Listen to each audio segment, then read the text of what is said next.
Warning. Two Seals and a Walrus talks about the controversial subject matter of taking personal control of your mind and body, living an epic life, and giving absolutely zero fucks for anyone who would suggest you do otherwise. Thus, any discussions we have about anything, including disregarding the status quo, leading with compassion, and exploring personal and collective consciousness with the aid of controlled substances, is done for education and harm reduction purposes only. This meets YouTube's community guidelines and limitations for advertising revenue eligibility, but it's also common sense. P.S. We love you. Don't fuck that up. Two Seals and a Walrus.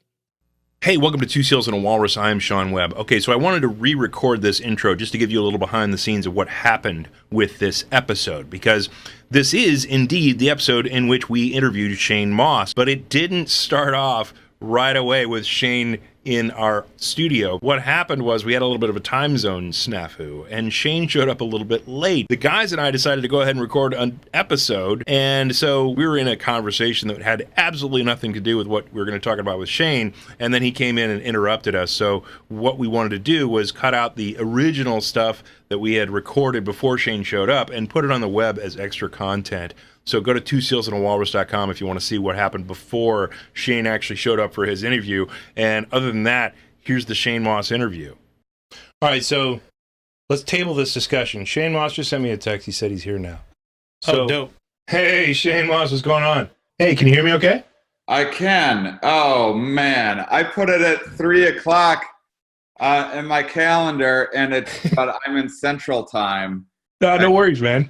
I didn't adjust for the time zone difference. No, that's cool. I'm embarrassed. No worries. We were just off and running talking about how China canceled PUBG Mobile. I don't know what that is. PUBG is this first-person shooter game. It's like a winner-take-all type of. You log into your computer, and you're this shooter who goes and collects guns, and then you have 100 other people who are doing the same thing online, and you're all interactive, and you can team up or not, and then it's a winner-take-all thing. But China was like, no, we're not going to do that anymore, and we're going to endorse a game called Game for Peace, I think. And we thought it was a pro-social thing where it was like, hey, isn't this cool that we're teaching nonviolence to children, or at least mitigating the teaching of violence to children? We kill everybody on the other side to get peace. Yeah, and the reality is they did it because it was anti-socialist, and it was a little too capitalistic of winner-take-all. Yeah. So it was... That's interesting. There was some game... There was some game a decade ago or so that was like find Saddam Hussein or something like that, and it was like some like kind of popular-ish game that did okay or whatever, and you go in and you're like a U.S. troop or whatever, and then you fight and you go and try to capture Saddam. Yeah. And so some Iraqis or Saudi Arabia people or whatever. Saudi Arabia. They just changed the skin of the game. Everything about the game was exactly the same. They just changed the uniforms and they made it the White House. And it was like for the hunt for George Bush or something like that, and people like lost their mind and like, this immoral, look at what these monsters are doing. The game we created, right? They didn't change anything. The mechanics were exactly the same. They changed the color of the shirt that you're wearing. All right, so let's before we get into some really good conversation, let's just pretend like we're starting our interview. We'll do a recorded intro for you that'll be the same. The fun thing about podcasts is I never know when they've started. We already recording. Oh, we already started. Wasting all this gold right now. No one ever tells you. I know, right? Just call in late. All right, so today on the line we have comedian Shane Mauss. Thank you very much, Shane, for joining us today. Thanks for having me. Hey, no problem. Yeah, we're doing this show on expansion of consciousness, and Whoa! No way! No way! You got just the right person. I got a PhD from the university. Oh, no way! No way! Yeah, so we on our first few episodes that aren't out yet, but you'll be able to see them later. We talked about an ayahuasca trip that we took to the Amazon, and we saw your special on Netflix, and we were like, oh my God, for us having two Navy SEALs here on the show, we gotta get Shane Mauss, who is one of the best comedians, and talks about the comedy of science and science of comedy and consciousness expansion. And you just had a Netflix special where you talked about doing like the whole round trip of psychedelics and what that was for you. And so we were like, oh my God, we gotta have this guy on. Yeah. I've been a big fan of psychedelics for a very long time, and had made a documentary about them recently called Psychonautics, a comics exploration of psychedelics. And I didn't really get into psychedelic advocacy, I guess, until I had I put together this show called A Good Trip. That was a one-man show. I've been doing themed shows with like kind of a science theme to them, a science bent to them for a number of years now. And those were not the easiest thing to sell necessarily. Figuring out how to make people laugh at science stuff was like early on when I first started trying to do it, I struggled with figuring out how to market it. And I had this show I put together about psychedelics. Turns out people like hearing about drugs. And so that became this really successful tour that led to this documentary. But at the time, I had really just written from my own experience. I never read a book about psychedelics. I wouldn't say that I was like a part of the culture. I never went to any of the festivals or anything. I just did psychedelics as often as I could get my hands on them and used them as a way to explore my inner worlds and kind of really come up with a lot of ideas about psychology and neuroscience. And that's kind of why I was into them. I was mostly just doing psychedelics by myself for a number of years, kind of exploring my mind. And then I started doing this show. It was more popular. I didn't realize at the time, this was like 4 years ago or so, how many people there were out there in the psychedelic culture. So I wasn't really, I kind of did it as a vanity project or something. I don't know. I did it. I had no idea that anyone would have any interest. I was just kind of blowing off steam and writing some material that I wanted to be talking about.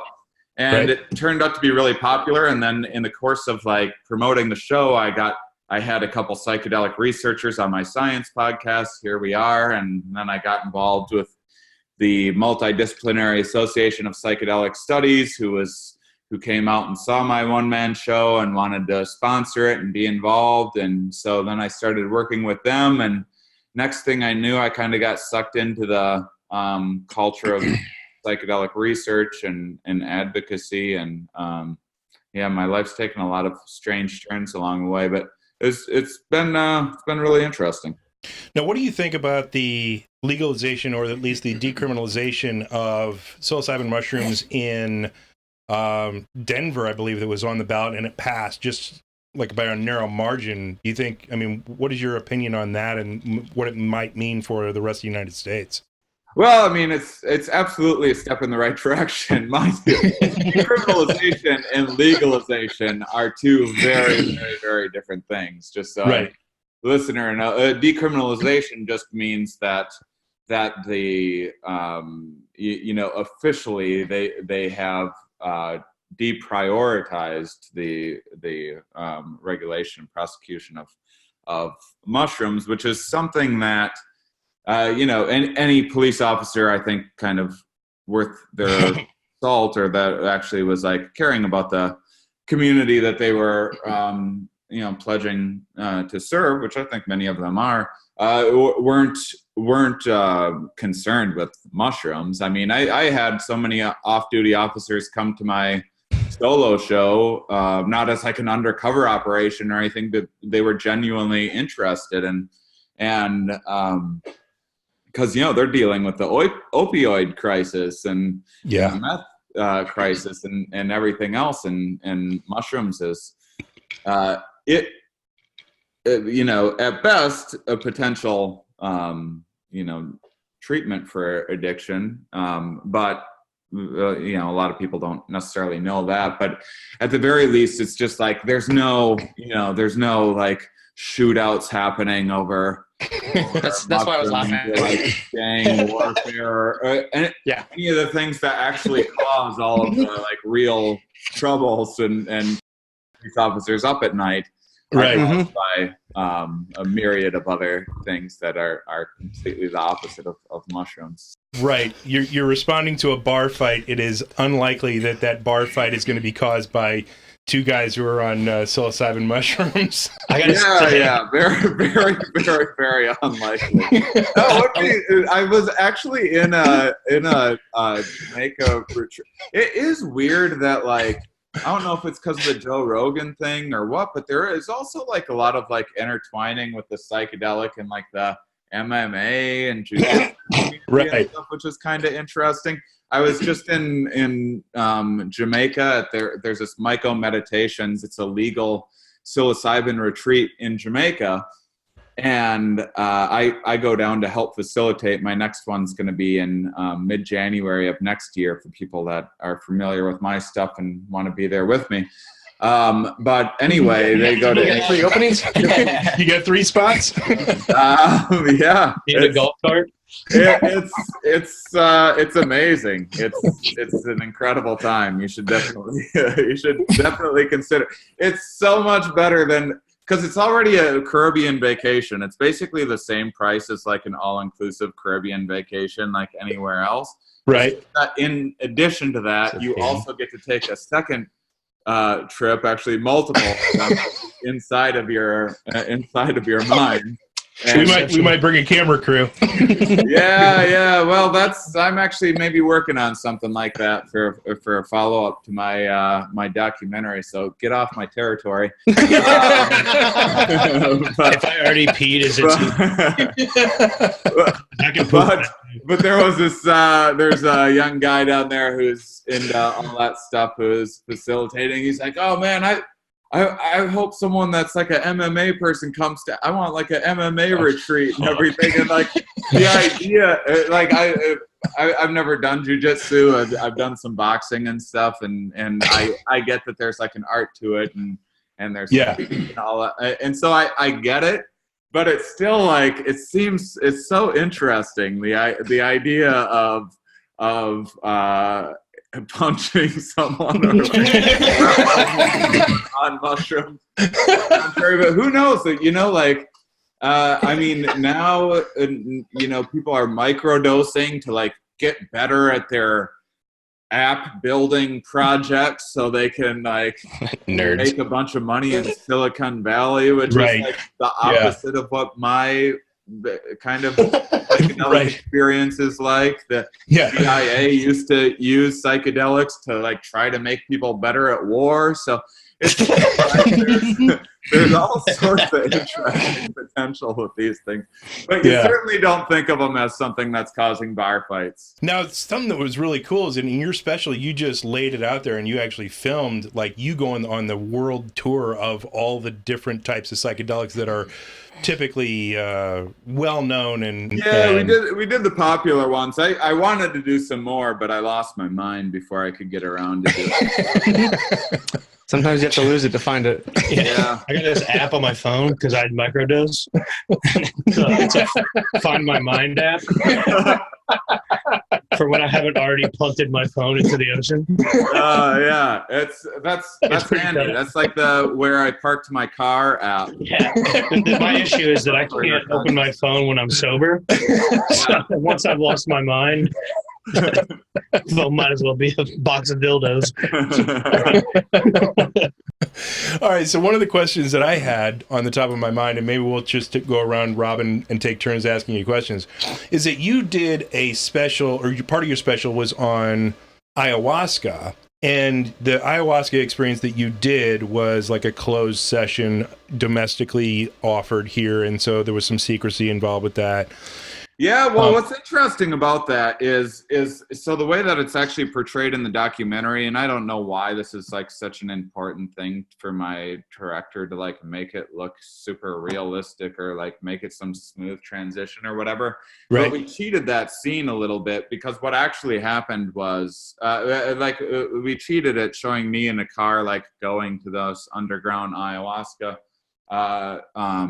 ceremony or whatever. What actually happened was I just went to an underground ayahuasca ceremony on my own And you guys filmed to prepare for being filmed on ayahuasca. We gotta get the shots, guys. We gotta go back. Yeah, I wanted to be filmed on ayahuasca, and I had it lined up and I was going to do that.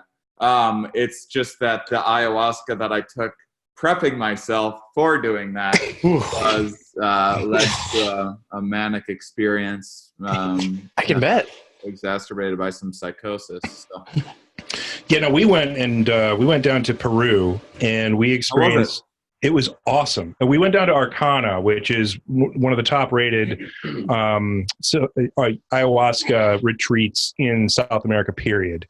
In fact, I think it's rated #1 by a lot of the people who had gone there.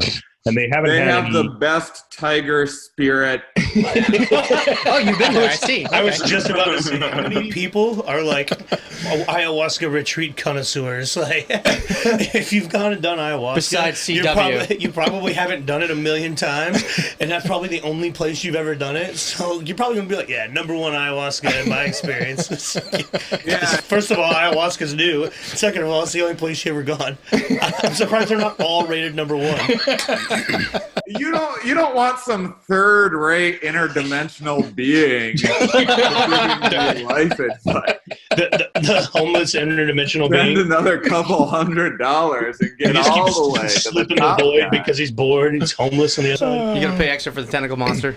Well, we went down and we interfaced with the Shipibo tribe, which supposedly has a 10,000-year or more oral history of them being one of the early tribes that actually. We've been talking about this stuff for a real long time. Right, exactly. We're the What is smart. a fucking oral tradition? They've just been tripping and fucking talking about it for that. That's what I'm going to like. Usually, that's just me annoying people. But I'm calling it my oral tradition. Yeah. I'm gonna pass down my history to you. It's all about that rebranding. Oh, that's hilarious. Yeah, but our we had an awesome time down there, and they had the shamans, and they were singing the Icaros, and so we had a really good time. And we had some strong ayahuasca. I mean, we were under the impression, at least they were, according to our only ayahuasca experience. right? According to our only ayahuasca, the strongest on the market, they say. Yeah, they also had the world's best pizza. I've never. It's not that I've done ayahuasca. I've only actually done ayahuasca 3 times, but right. Every single person has been like, "This is watch out, world's best underground ayahuasca." Anyone's ayahuasca experience, they're like, "Well, I don't know what the shaman did differently, but they said the one they gave me was some really out there stuff." It's just like the ancient native drug dealer told me she gave me the best stuff. So our experiences were cool. We're going to actually write a book about it because 2 seals and a walrus going down to Peru to experience go deep into the jungle and experience ayahuasca. We're going to try to monetize that as much as we can. Yeah. So but one thing you didn't. The message you got from ayahuasca. She was like, "Go home and profiteer immediately." She was like, "Monetize the shit out of this." No, the only reason we're monetizing it is so that we don't have to pay to go back when we keep going back over. Oh yeah, I mean, we're not trying to make any money to help other people. We just want to go back. Yeah, I mean, I think about doing the same. Like, I want to write a book about my experiences when I have the time, or maybe I just am putting it off or whatever. And like, of course, like it takes a ton of time to write. I mean, all of that stuff is like, it's good because it helps you work through it, and then you're spreading the word, you're sharing your experience with others. Yeah. That's everything that you're really supposed to be doing. And I've fucked Right. a bunch of times, so right.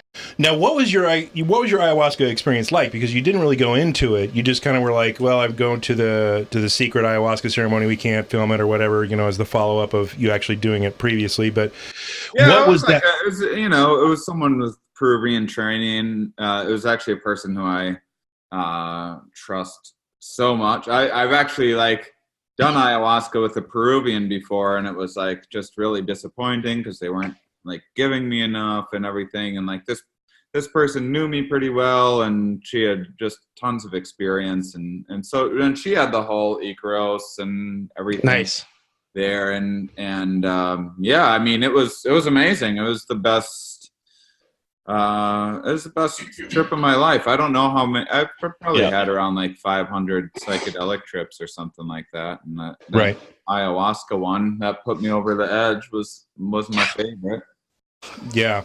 We got to agree, or at least I have to agree with that statement. And I think the guys might agree with me as well, is that, it's a very interesting, one of the things that I haven't shared with you, but the guys know here, is that I had an endogenous experience, like an awakening and enlightenment experience, whatever you want to call it. I mean, it can go by so many different terms, but I had an endogenous meditation-induced, completely psychedelic, full 5-MeO type of experience that I had to compare to. And I was like, what is this ayahuasca going to be? Is it going to be like enlightenment light?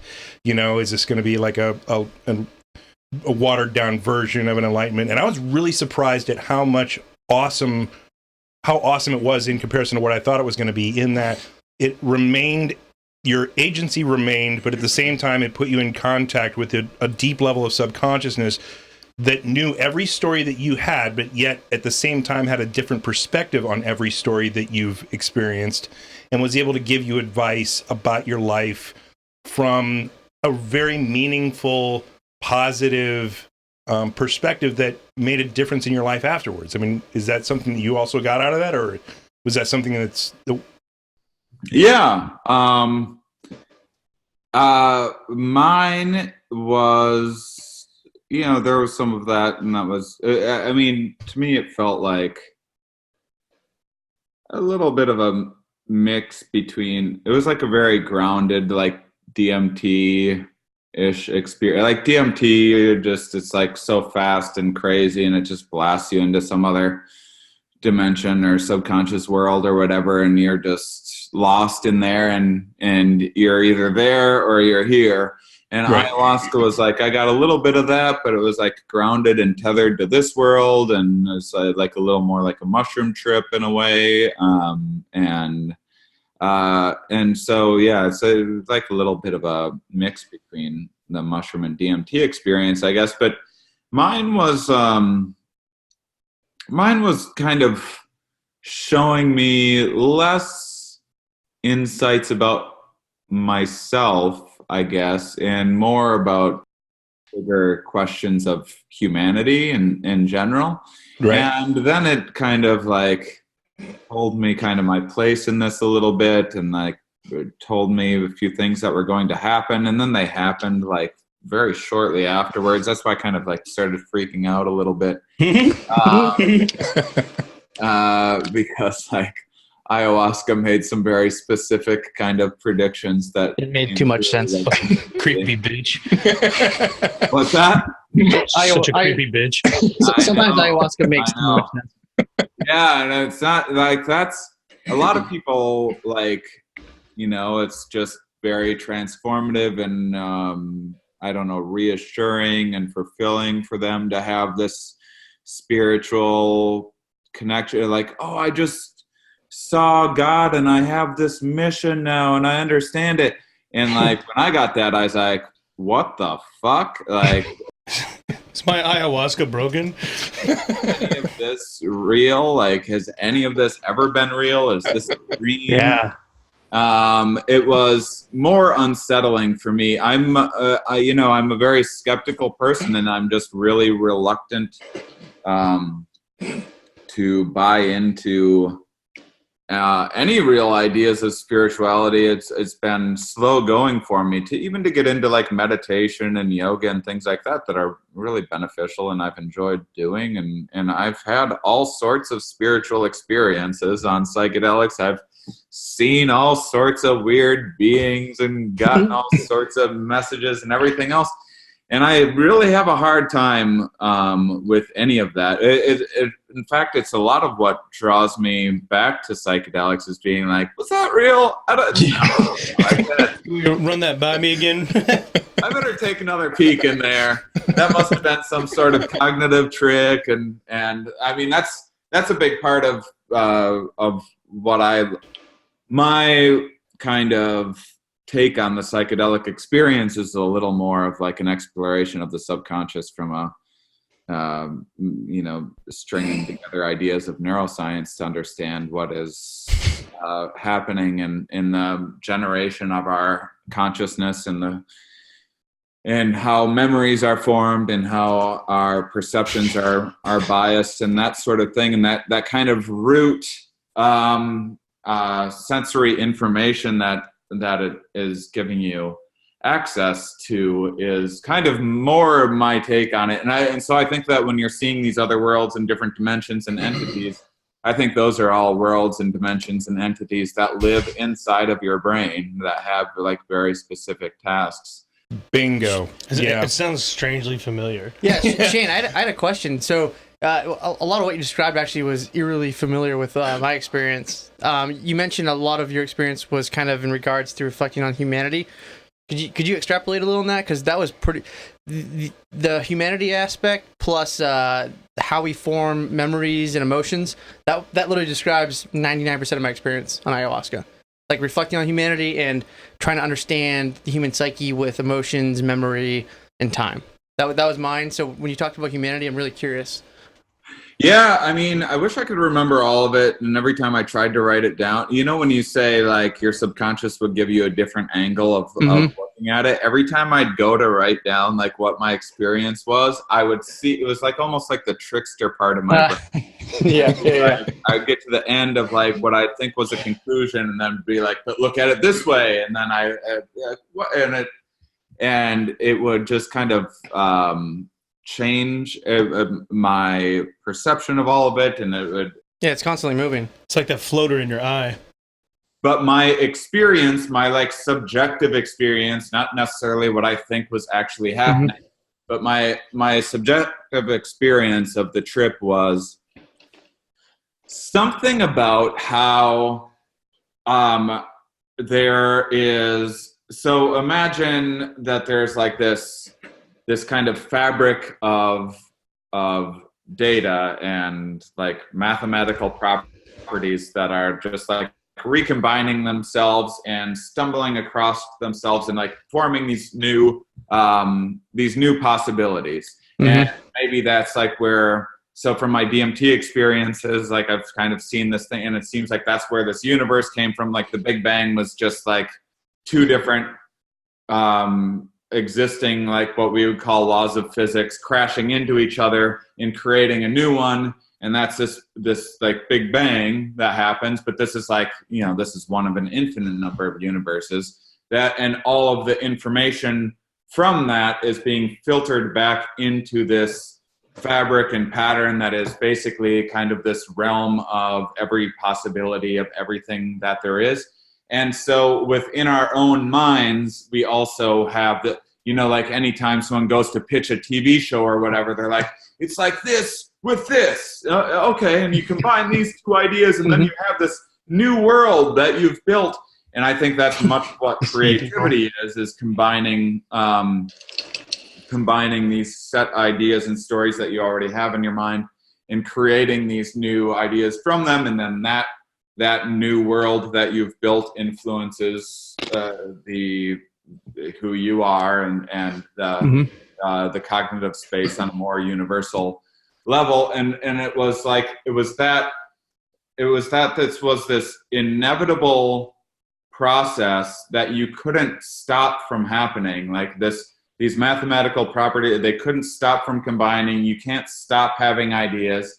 And it's just creating these new universes and this this thing that we would consider God, or some supervisor inside of our own subconscious, is itself like doesn't know its own origins and just kind of gained its own consciousness once it got this level of complexity, and it can't stop creating these new worlds and ideas and consciousness, and it's spread so thin all of the time that it was like an addiction or something like that it was like addicted to creating these new worlds because it had to, and trying to discover and understand itself.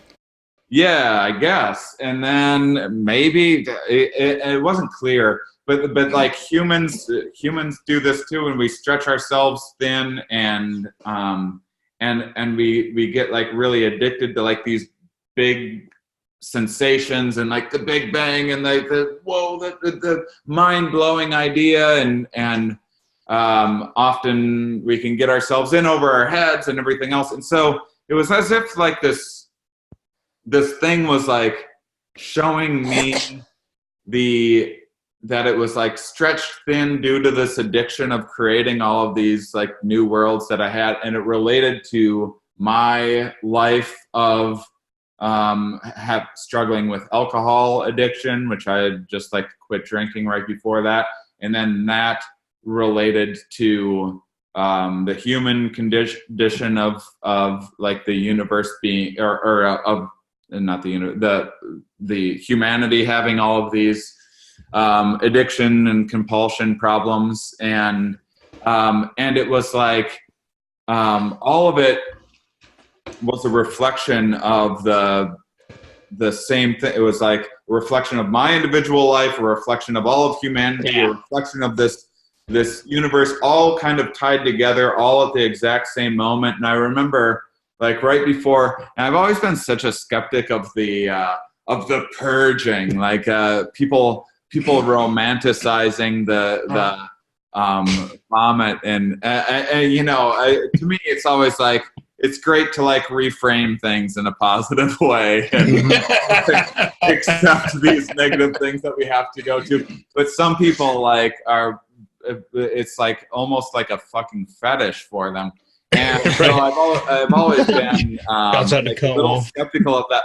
But I'll have to say that it's like that in that moment, like I felt connected with all of the suffering by being stretched thin with my own and of all of humanity, with my own suffering, of my own impulse controls, with this universe or multiverse or math or whatever that is conscious, that is cranking out these new combinations of universes that it doesn't, that it's creating too many and it can't care for the ones that it already has. And it was like I was creating too many projects for myself and couldn't care for, and that's like humanity's doing that with the world and like global warming and all of that.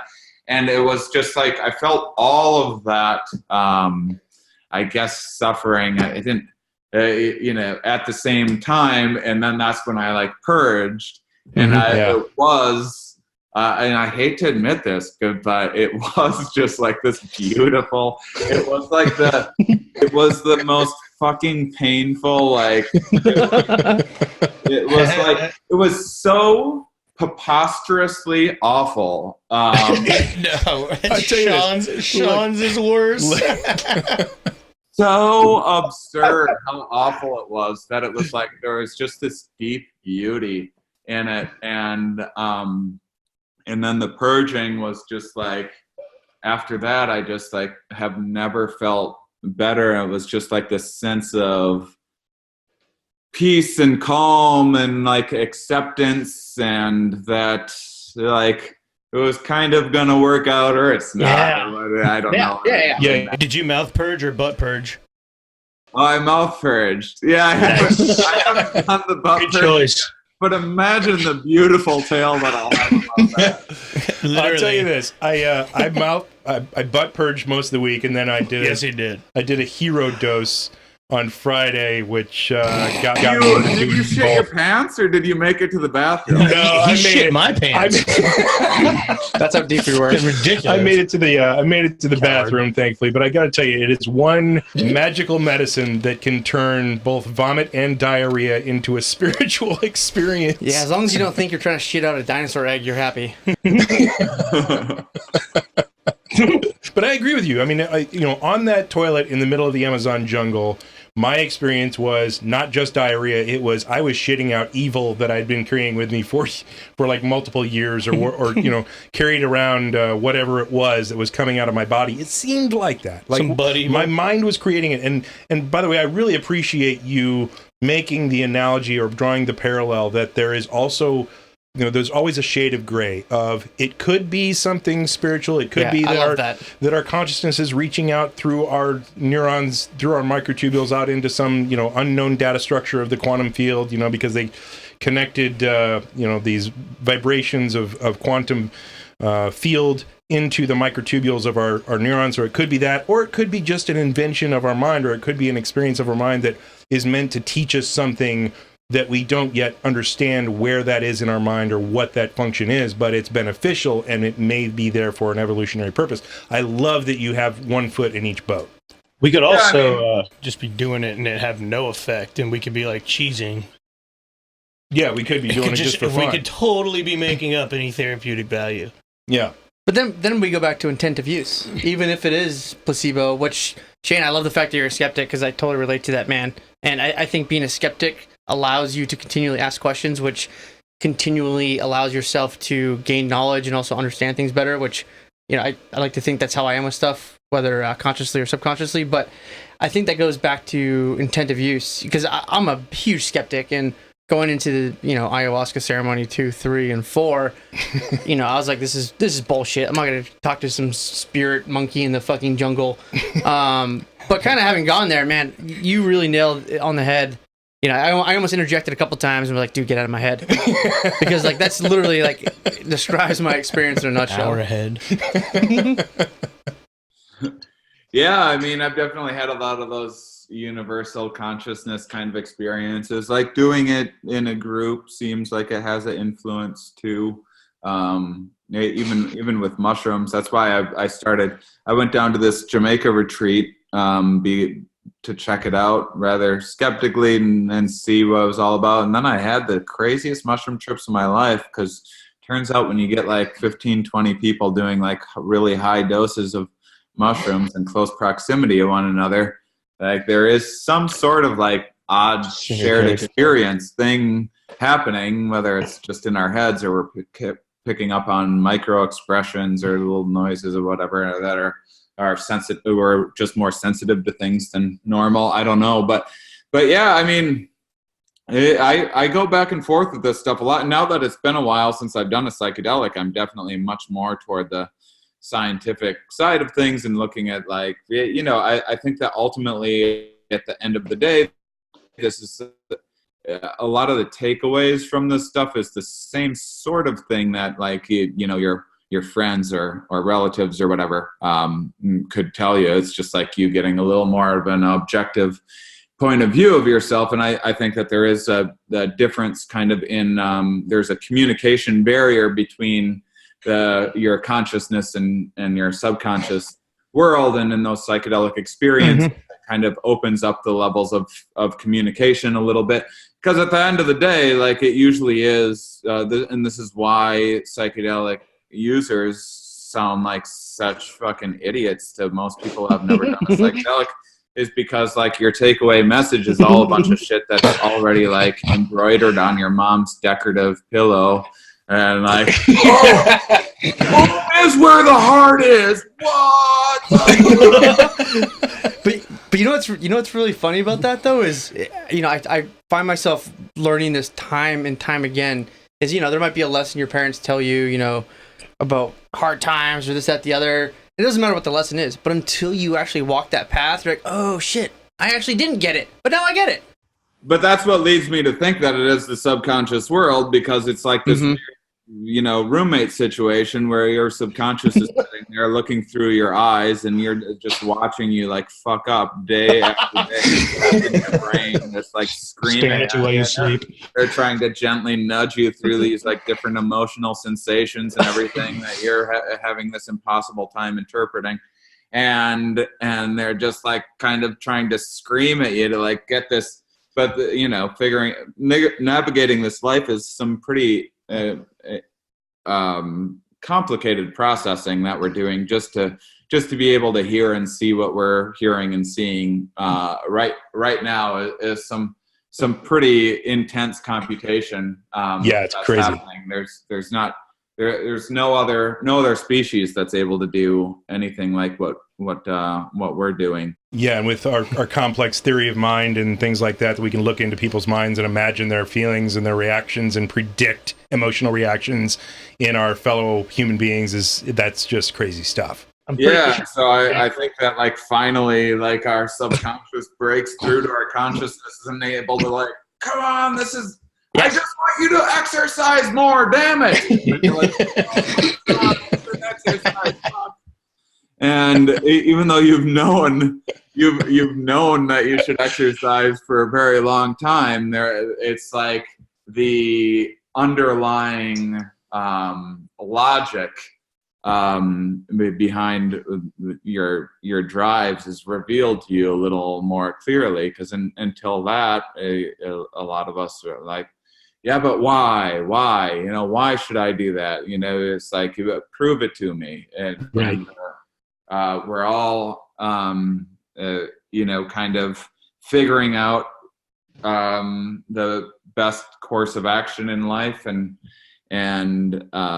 figuring out which hard choices are the ones that are worth putting our energy into, and so on and so forth. And so.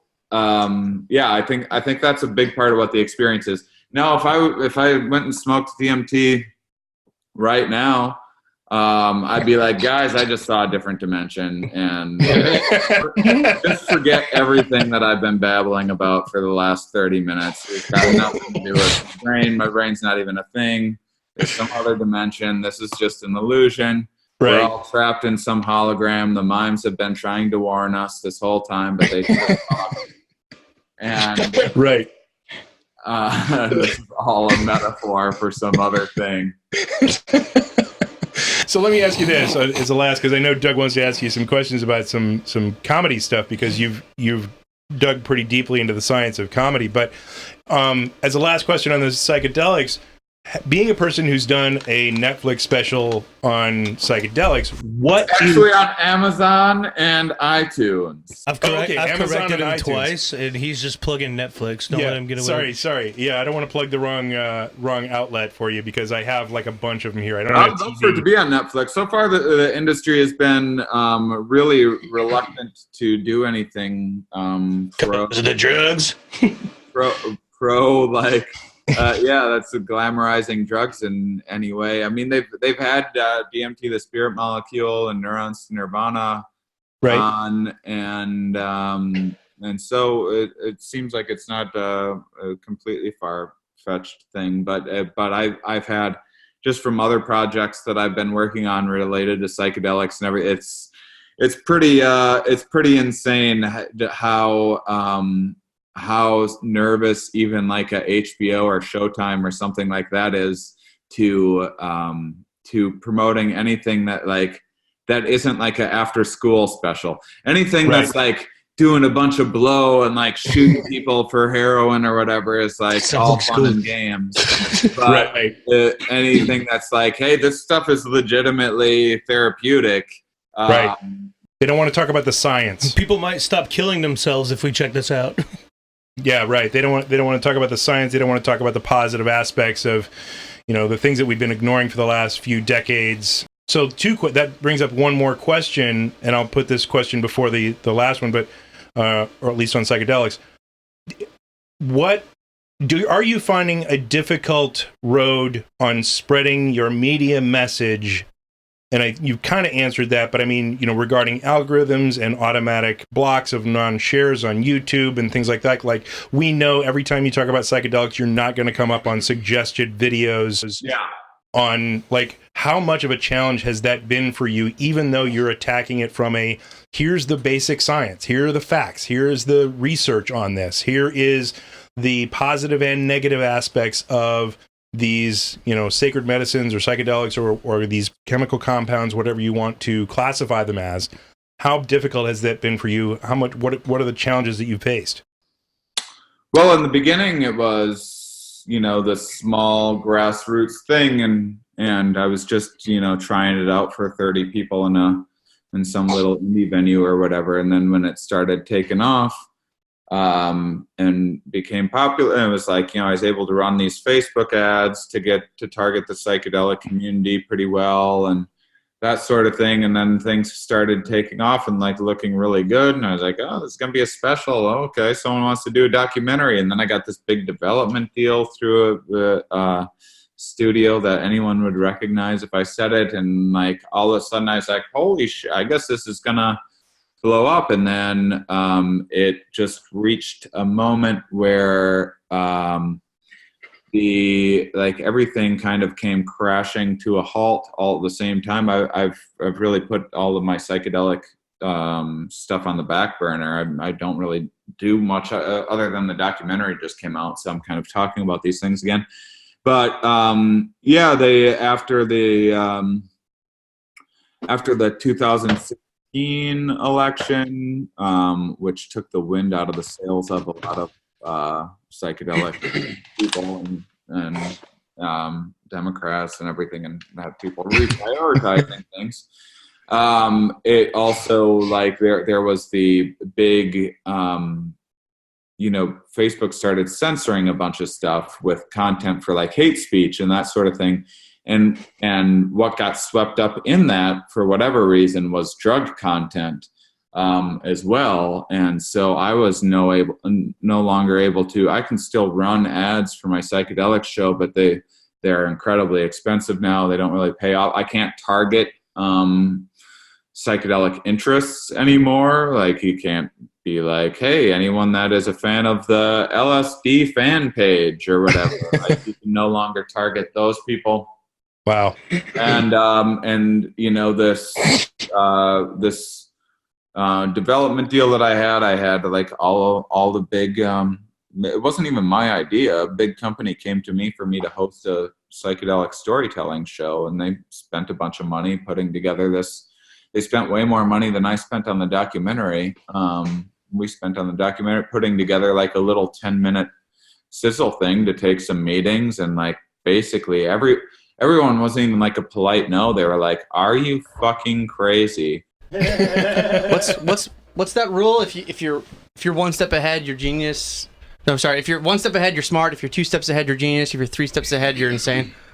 Yeah. Well, I'm clearly fucking insane because I had it because, and then like the documentary, like things, I would have liked to have more time and funding for that, but that was like at the same time that things came crashing to a halt, and then like no one wanted that either, so it need to be self-released, and that's all. Like, all of that is all fine and good. It's a difficult business. Pitching shows is difficult. Making your own documentary is difficult. But the one-man show that I had, the idea that no one has made that a special was like fucking unbelievable to me, because I had I built this whole successful 111 city tour that, like, if anyone came out to it, it was sold out on every show. People went fucking crazy for it. There's lines of people afterwards wanting to share their own experiences, and I still have tons of fans from that. And that's great. And the idea that I haven't been able to have that made a special by anyone else. I guess I'll just make it on my own eventually. Yeah.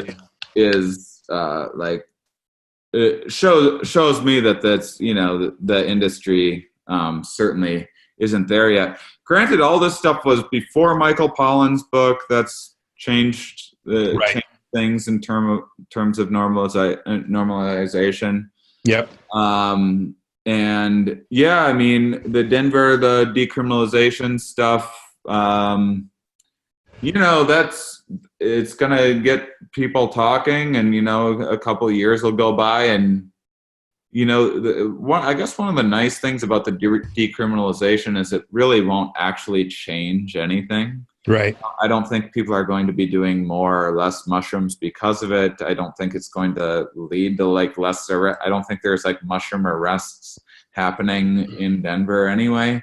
Right. But a couple of years will go by, nothing negative will have happened from it, and then people will be like, "Oh, well, this isn't worth fighting over," Right. Hopefully, and it will open the door for more stuff. And then if MAPS pushes through, the FDA gave them breakthrough status for PTSD, meaning that the FDA is That's great.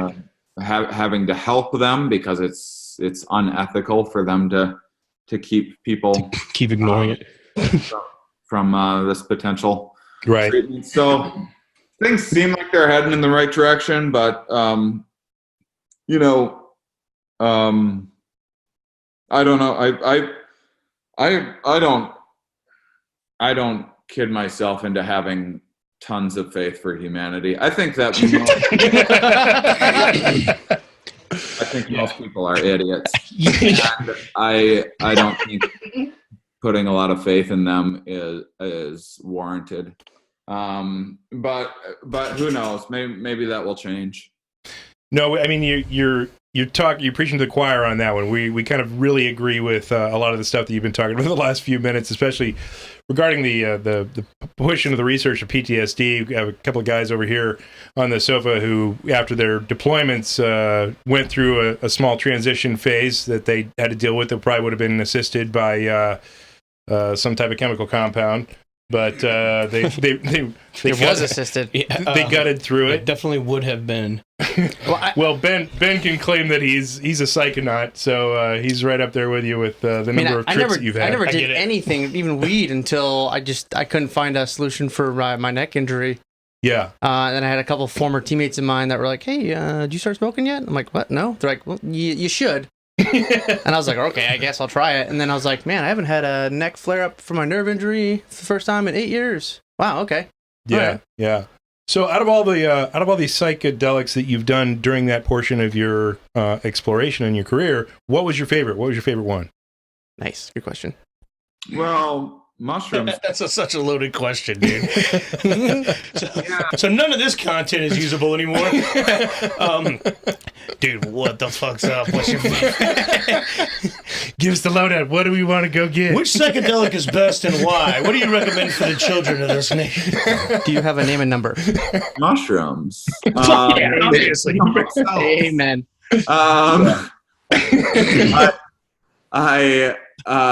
Yeah, for sure, mushrooms. Mushrooms. I've just had.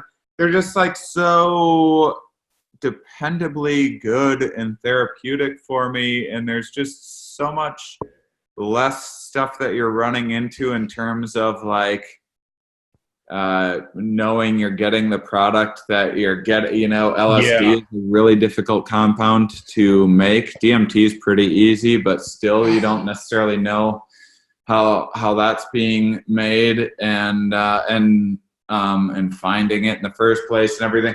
And the mushroom experience, I think, just has the longest term. I think it has a lot of lasting influence in terms of creating new positive changes, breaking bad habits, creating new ones, giving insights into life, making you more curious about this life and this existence. Yeah. In general, I think that they're really pretty safe, and you can take a bunch and have a really intense experience, and you can take a little and microdose. There's just a lot that mushrooms have to offer. You can do them in a therapy setting. You can do them at a concert. They're really versatile in so many ways. Just not at a kegger. DMT is the single most interesting thing that I've ever done in my life. I've done DMT about 100 times or so, but I don't know that DMT has helped my day-to-day life in any way. It's given me some very interesting stories to tell. Given me a lot to think about, and but it's also made me question reality in like kind of an unsettling way, which is fine. So I might be just talking to myself right now. right talking to other versions of you, but whatever. Yeah. Well, let me ask you this question. Has your comedy been therapeutic for you? Yeah, absolutely. I mean, my comedy is, it's been really therapeutic. If I look at the stuff that I don't really care that much about my comedy as much as I used to. I definitely think of it more of a tool for science communication, communicating bigger ideas, and hopefully raising awareness and mindfulness and creating a better world is kind of the grandiose idea of things like the Here We Are podcast, where I go around interviewing scientists. And that's the thing that drives me, as futile as that is as well, I'm sure. But that is the thing that I tap into when I'm looking to kind of looking for inspiration. And comedy is often just like a little bit of the sugar that makes the medicine go down for me. But sometimes I just went through a breakup recently, and it wasn't even a bad breakup or anything. I was actually relatively pretty happy about it. But it was still, I've written some material about it and explored it. And in that, it was both therapeutic, and I kind of learned things about myself from being able to like bounce some of these ideas off of a crowd of people. And right. So yeah, but I just don't. Sometimes I wish I cared more about my comedy. It's certainly, it's what's got me where I am, and it's what pays my bills. Sure. Shane, so I got a question. So I've talked about the role of humor in the human conscious and interaction of human conscious with these two fools quite a bit. So I'm curious, especially before you started doing stand-up and kind of gaining some momentum, like what role, if any, did humor play in your life, especially at a younger age? Early on, I think it was an escape for me. I think that it was, looking back, I think it was just like my niche or whatever that I was carving out to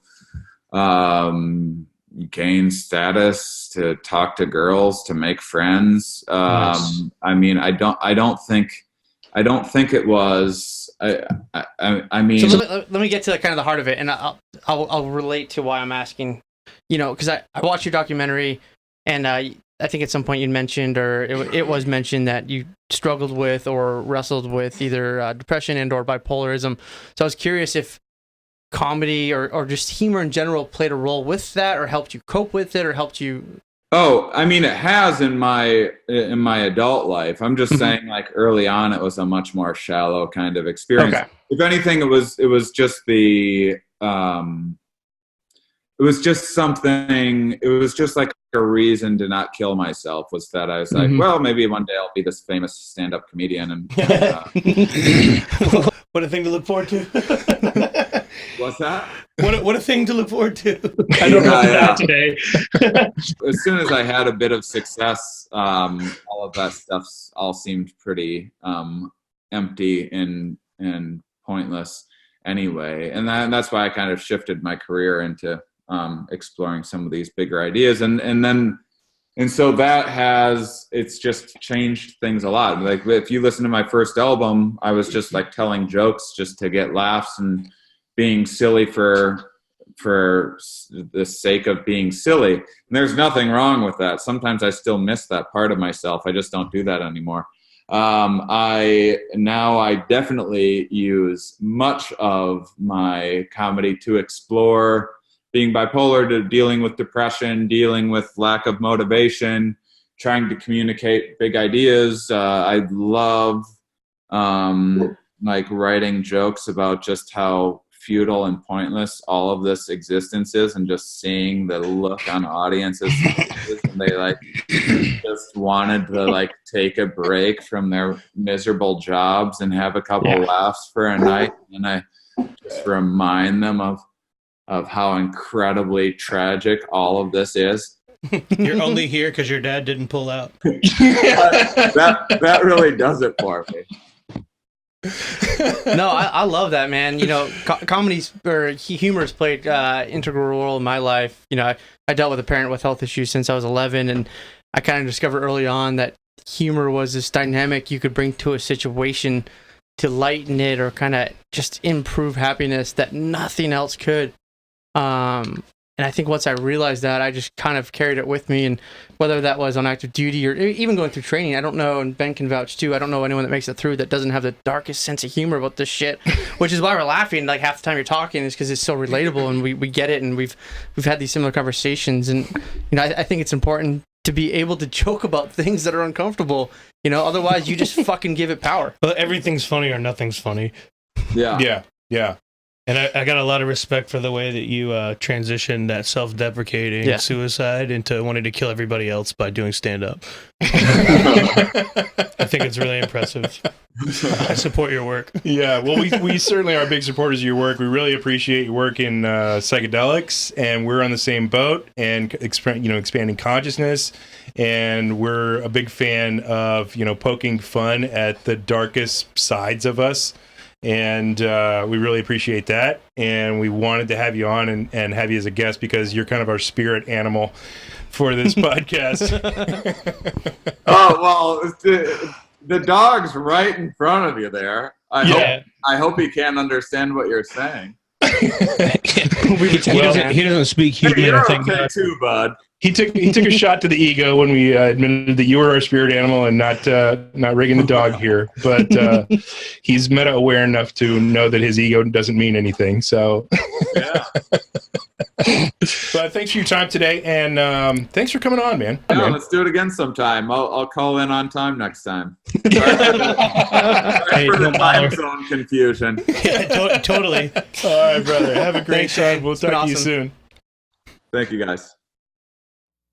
And thanks to Shane Mauss for coming on, 2 Seals and a Walrus. You can check out Shane's everything at shanemauss.com. That's ShaneMauss.com, where you can find out more about his podcast, Here We Are. You can find out about his live show dates. He's doing a world tour right now, so if you're listening to us in Europe, check those out. He's also going to do some United States shows, so check out shanemauss.com.